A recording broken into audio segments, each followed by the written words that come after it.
Welcome to Star Guys, a podcast about Stargirl on the CW. I'm a Star Guy. Big surprise there. I'm Alex. Hey, I'm Pete. And Pete is also a Star Guy, even though he doesn't say it. Secret Star Guy over there. We're going to be talking about Season 2 of Stargirl, Summer School, Chapter 5. Now, if you haven't watched it, go away. Watch it. Have a good time. It's a fun little episode. You're going to have a blast. Is what's going to happen. Quick recap here. Not going to touch on every point, and then we'll go back and talk about some of the big points of the episode, things that particularly struck us. But in this one, we're focusing a little bit on Cameron, a character that we haven't seen as much of in a little bit. He's mostly been in the background painting a mural. But here we find out more about what's been going on with him. He's been bummed since his father died. He's been into art. He's been into Courtney, in particular, seriously crushing on her. And over the course of the episode, he turns down Cindy Berman with her potential offer to join the ISA. She doesn't even get that far. Almost shivs him, in fact, which is sucky, like a sucky way to go, I think. And then also Courtney runs away from him because she has to deal with young JSA stuff. Specifically, Eclipso corrupts Randy Havens, the teacher from Stranger Things. Oh, man. Real bummer. Guy has stopped going to screwed up high schools, dude. Yeah, seriously, guy. Unbelievable. I think it's him. Now I think it just follows him. I think it's his fault. Anywhere you see that guy, run for your life. Well, definitely at a high school. Junior high, it's a little dicey. Could go either way. College. Just to be safe, I would run. Sure. Just if you see him run the other way. I mean, once again, and I'm interrupting the recap here, we did, and this is a very weird thing to say, we did a staged reading with him on a cruise ship Comic-Con once. Yeah, he's a funny guy. Super nice guy. Very nice to hang out with. Really liked him a lot. Really bummed to see him covered in goop this episode. But at the end of the day, Stargirl saves him. The JSA saves him, even though some of their greatest fears are revealed to the process, as well as the power of Eclipso is clearly growing. And at the end of the episode, a couple of things happen here. One, Cindy is really starting to put together her young ISA. And also, Cameron seems to get his ice powers. So a bunch of big things happening in this episode. Did he, or was it the brush that had the powers, and then he just dropped it because the brush got okay. Cold? You think we're going to see Brushicles Jr.? Yeah, I can barely get that out. Yeah, that was rough. That was rough. Also, there was like... Well, no, we'll get into it. I don't want to. Well, let's get into it now. I mean, I'm curious to hear what you thought about this episode, because I felt like the season had a little bit of a slow start in the first episode, but it's really been ramping up in my mind episode after episode. The last one I thought was really fun. This one I thought was really fun as well. Yeah. I believe these are both the ones that were directed by Leah Thompson, and she did a really good job with both of these. Great director, great actor. Very excited to see her back, and she really brings a different energy to the show, which I think is very cool. I agree that this was like upbeat and fun. I mean, the only thing that I completely disagree with is, and I'm talking to all the painters out there, you don't need a muse. You know what I mean? Like, you can just paint for the love that you have for the craft. You don't need something else to be good. Well, I'm going to blow your mind here, Pete. If you are painting for the love of the craft, then the craft is your muse. Or you could just not say that thing. It's a weird thing to say. It's your muse. Like, I lost my muse. No, dude, like, what is going on? It's not like that. Well, I'm going to ask you a question here, and this is really revealing me right now. But every time before we tape this podcast, I hear a voice say to me, I am your muse. Tape this podcast, Alex. Do you hear that as well? Stop. No, we should stop. Something's going on, and I'm scared about what's going on in that dome of yours. All right. I smoke a crazy amount of crack before every podcast. Is that doing it? Is that it? I'm very surprised how lucid you are for someone who's been smoking crack. Thank you so for much. So many years. Thank you. After a certain point, the effects start to dull, as do my teeth.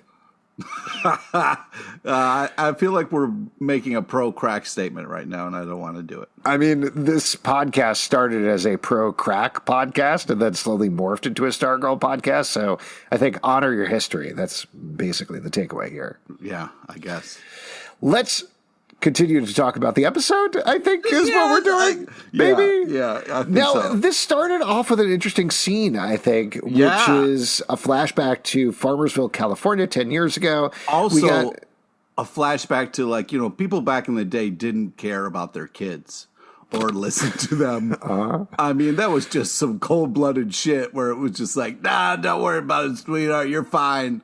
And then, like, this alligator person steps out of the shadows. I don't know who that was. That was the Dragon King. You love the Dragon King. That was the Dragon King? Yes. Oh, wow. It's been so long. It has been a while. So that was Cindy Berman's house. If you remember, Cindy not only accidentally killed her own mother, but was corrupted by the Dragon King, her father, who was away for a long time before that. So that's what was going on with the scene as we saw the beginnings of this, which I thought was a very interesting place to take it, given that we didn't get a lot of Cindy in this episode. We got the great scene with her with Cameron, where he really shut her down about what happened when her mom died. I thought that was rough to watch, but so good.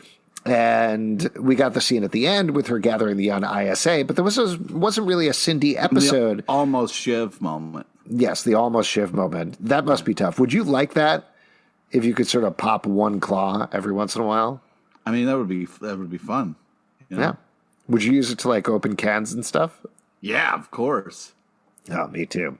I'd use it to open lots of stuff. Cut vegetables, literally anything. Oh, man, you could just slice and dice. It would be so nice. Now, here's a question, though. When you slice up vegetables with your shiv, you got to wash it off with soap and water before you retract it, right? Yeah. You got. Otherwise, you're getting zucchini juice inside your veins.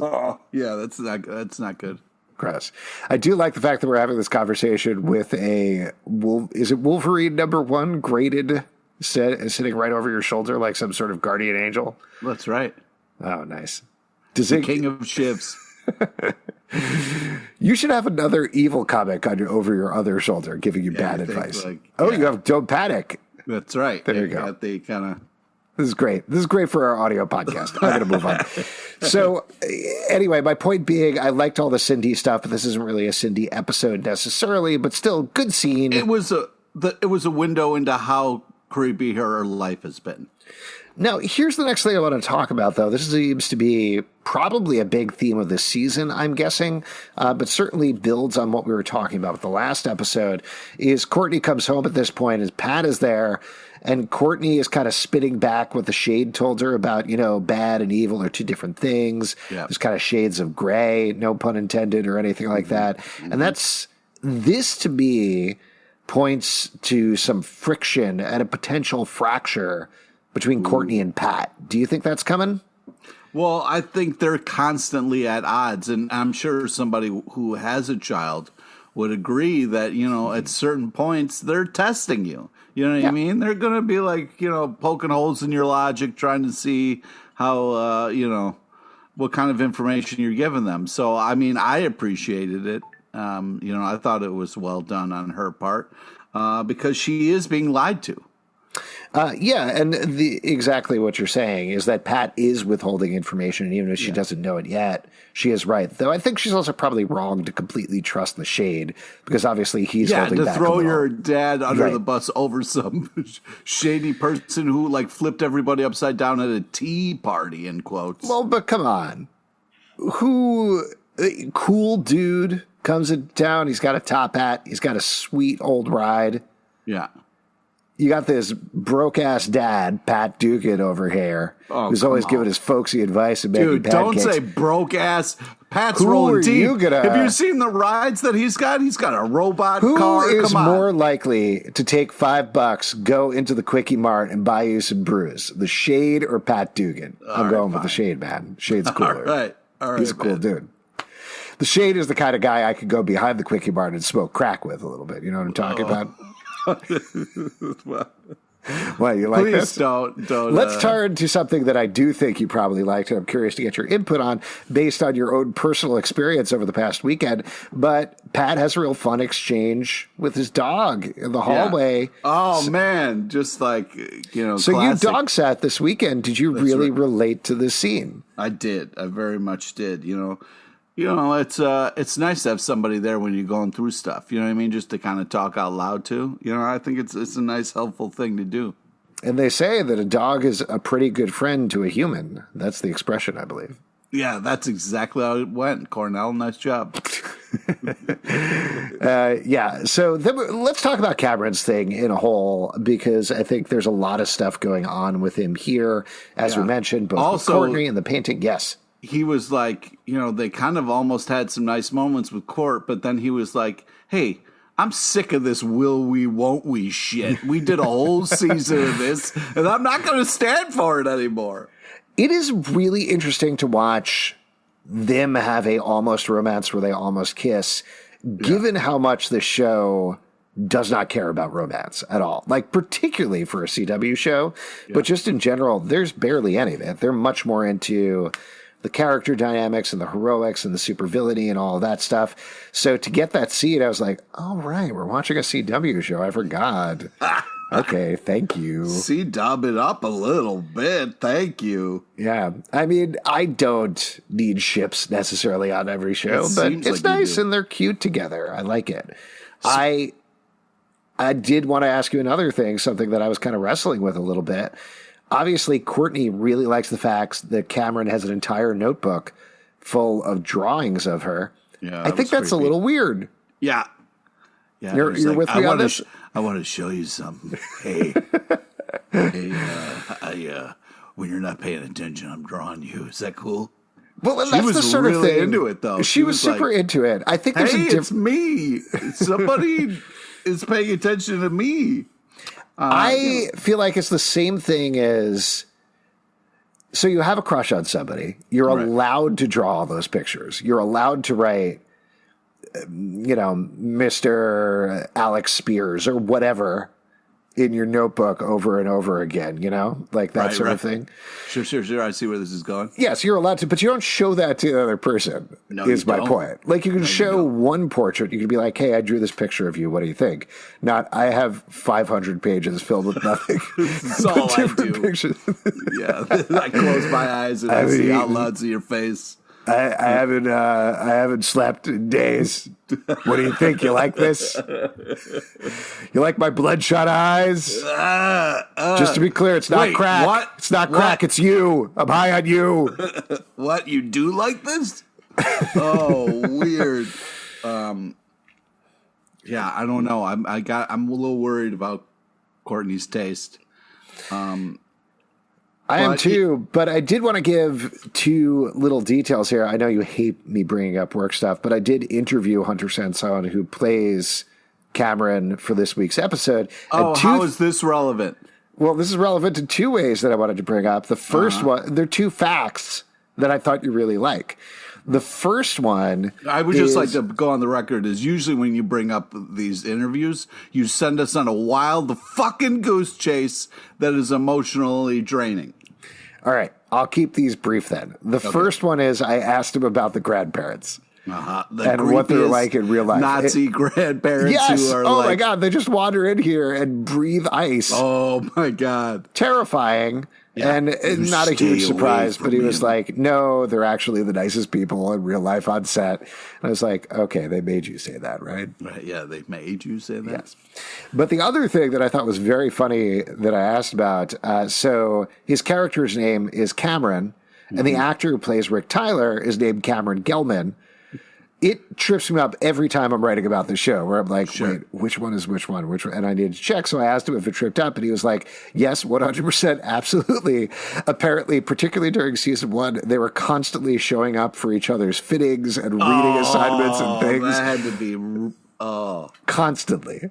So he said that it's gotten a little better towards the end of season 2, and they're really good friends in general. So they're sort of like check on things and figure it out. But I thought that was a funny, fun fact. That's all. Well, that's fun because if they're friends in real life, because they play the friction between them really well. That scene was so weird. It was just an advertisement for Mustangs, is what it was. What was happening there? Rolling in his Mustang, going, "Hey." I mean, I guess the subtext of that scene. So Rick rolls up, revs his car at Cameron a couple of times, and I guess the idea is he's like, "Hey, you're probably evil like your dad." You know, that's.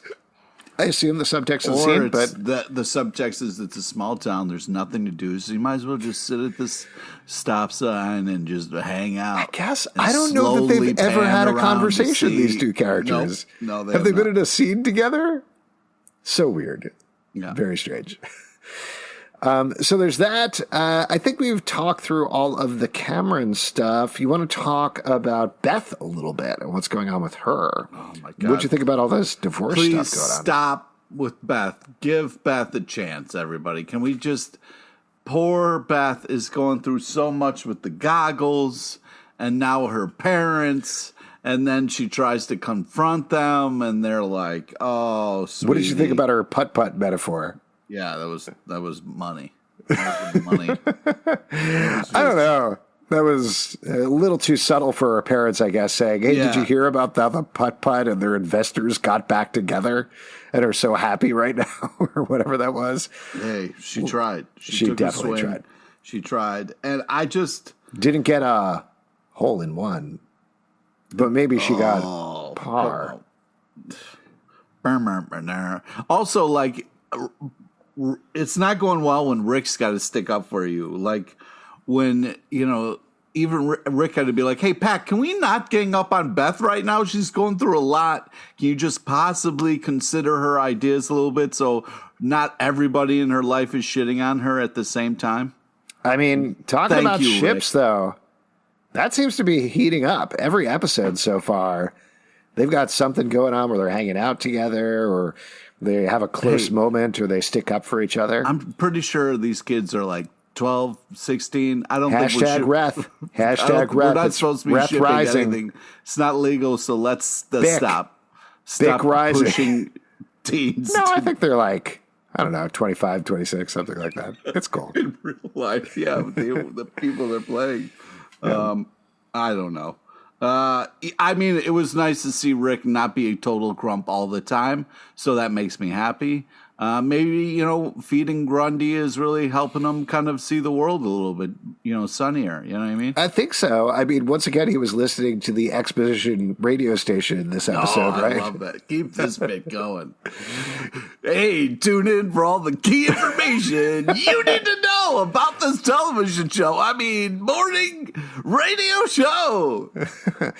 Hey, everybody, next up on the radio, if your parents ran into a tree but were secretly killed by a monster, this song is going out to you. This one's for you. Hey, if you broke some goggles that were the only thing keeping your sanity together, this one goes out to you. Hang in there. Do you like to ride a staff around at night and where everybody can see you? Well, have we got a little ditty, and it goes as little something like this. Hey, have you murdered somebody and put on a cat costume?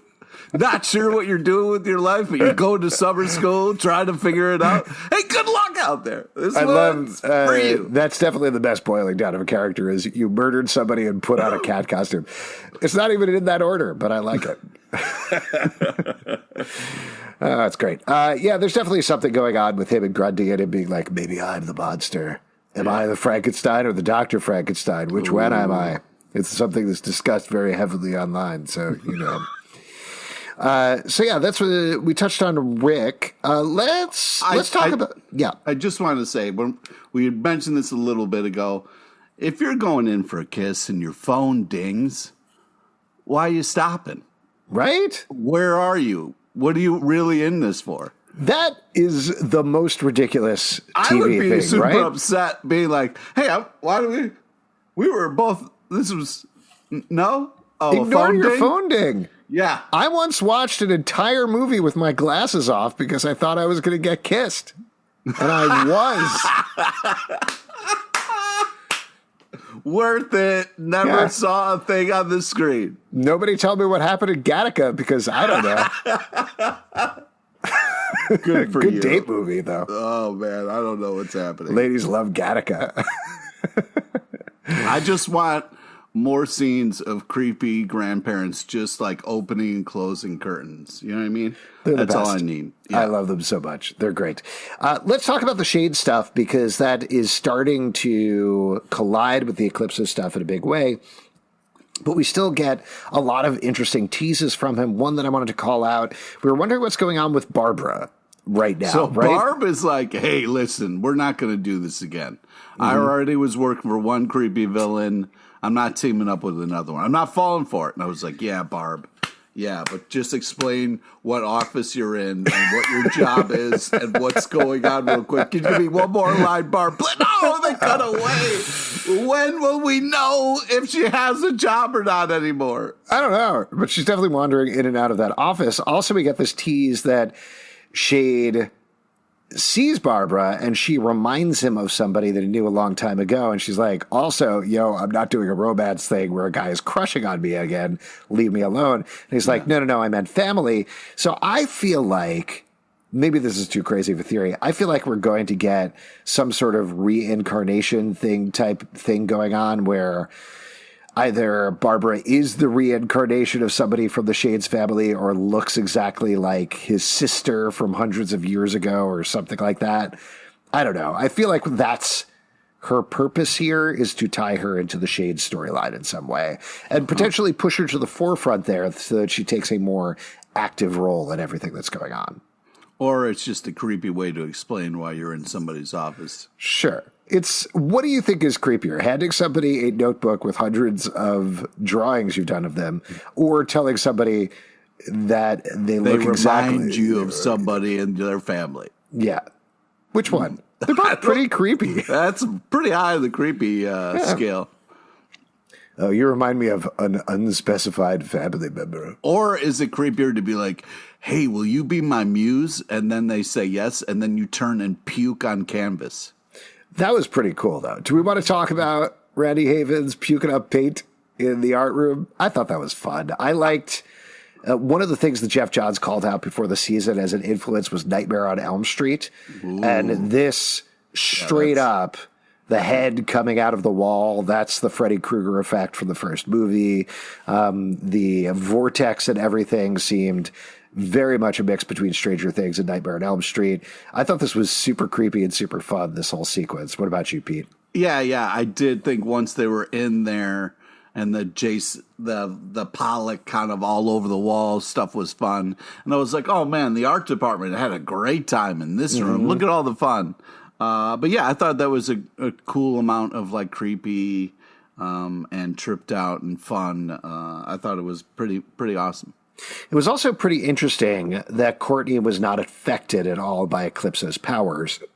So this is something that I think is pretty obvious that we guessed, and I'm sure our viewers have guessed as well. I don't think they've necessarily kept it secret, but both the Shade, who has darkness powers, and Eclipso, who seems to be powered by darkness, don't seem to affect the cosmic staff in any particular way. Yeah. And she clearly is able to fight back against both of them, which, of course, puts her front and center towards beating these villains. Yeah. But I'm also worried about the godlike complex it's giving her a little bit, with these step into the light. Like, can you touch the light? Like, I mean, that was straight up God and Michelangelo. God and Adam? Michelangelo painting God and Adam on the Sistine Chapel thing with the cosmos. I figured it out with the Randy Havens and pointed out the figure and everything. But fun visual. I thought it was very cool. Yeah. I like the conclusion there.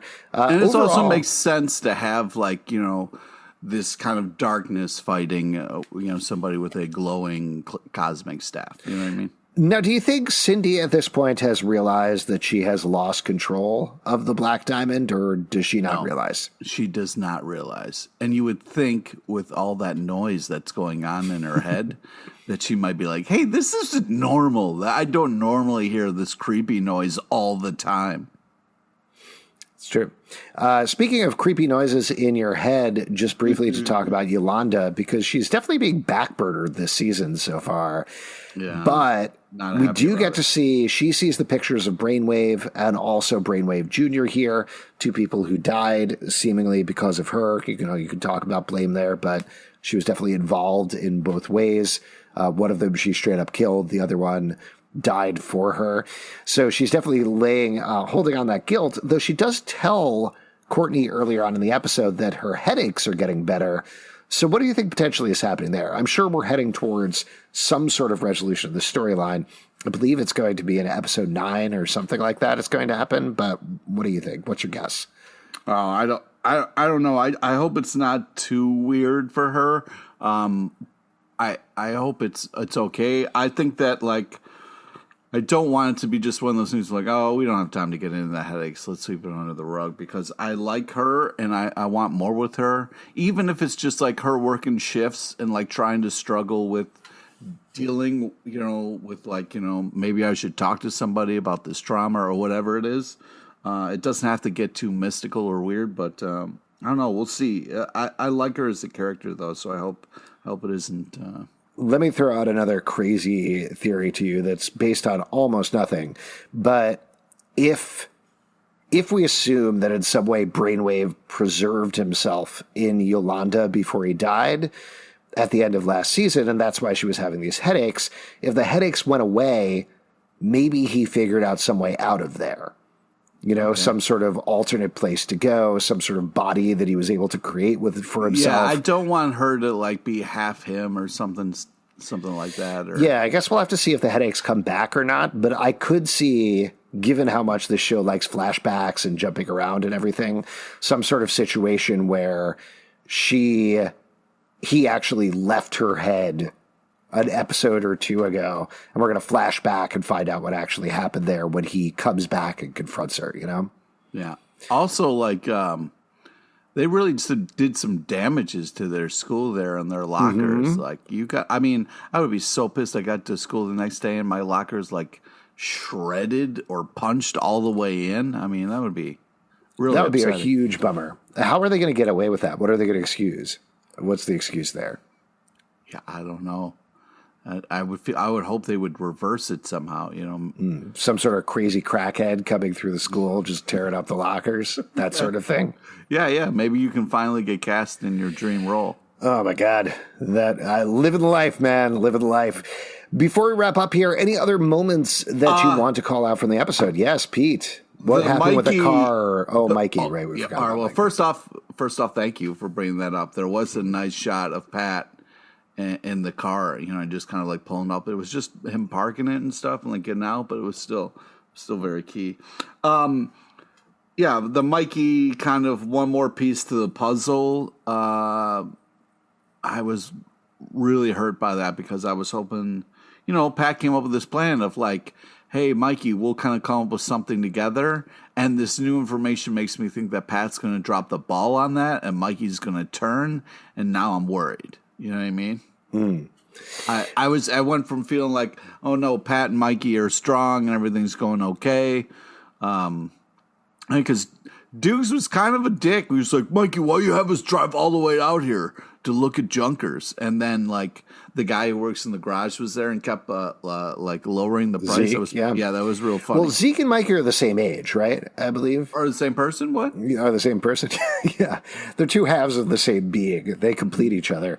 The scene was a little weird, but I don't think it ended up in Mikey going evil. I think it ended up in Mikey getting a little bit of hope from Pat because they're going to work on some sort of JSA project together. He gets himself like pumped up for hope for him and Pat connecting, and then something happens. Pat's distracted, and he goes to try to save Courtney, and then Mikey turns. I see what you're talking about. Yeah, and I'm not. I guess we'll have to see what happens there with both of them. I did really like the detail at the beginning of that scene of all the stop signs at the junkyard from when the Thunderbolt dropped them. That's where they ended up. I love stuff like that. I want more stuff like that. Just sort of weird Easter eggs in the background for the show, particularly as more crazy things happen in Blue Valley. Like, next episode, just have somebody fixing up the lockers and being like, geez, who shredded this? Yeah. That's fun stuff. Also, I'm really hoping this smoking business card catches on because, man, how cool was that effect? Like, hey, you didn't think my number was on there?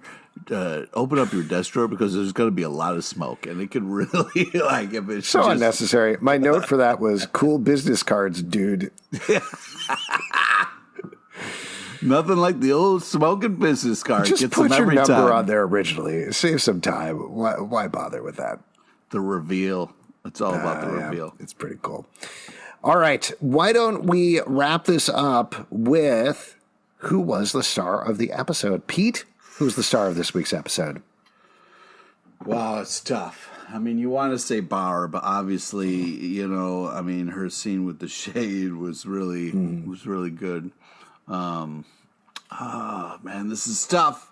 Yeah, I'm gonna have to say the puking art teacher. I'm gonna have to give it. Ooh, Randy Havens. Yep. Going up for him. I was about to say R.I.P., but I guess he just went to the insane asylum, so maybe he'll be back at some point. We'll see. Yeah, I thought he had died in it originally, and then I was like, oh no, he's still alive. I'm going to give it up to Cindy Berman in this episode. I know she said she wasn't in it a lot, but man, good stuff even in her scant few scenes. Love putting together the young ISA with Cameron. She gives up on Cameron, brings in Isaac and Artemis, which is fun. That's going to be a good trio. I don't know what's going on with the Mikey thing, pulling out his picture. That seems to contradict all the information we've been told about this, but that is very fun and very ridiculous to be like, Mikey is our trump card for this young ISA. He's the muscle. He's the one that's going to bring it. He's the explosives expert. But very fun stuff with Cindy. She's just great. And folks, that is it for our podcast. If you want to support us, patreon.com/comic book club. Also, we do a live show every Tuesday night at 7 p.m. to Crowdcast and YouTube. Come out. We would love to chat with you about Stargirl. iTunes, Android, Spotify, Stitcher, or the app of your choice to subscribe and listen to the show at StarGuysPod on Twitter, Instagram, and Facebook. ComicBookClubLive.com for this podcast and many more. Until next time, Star Guys out. Take care.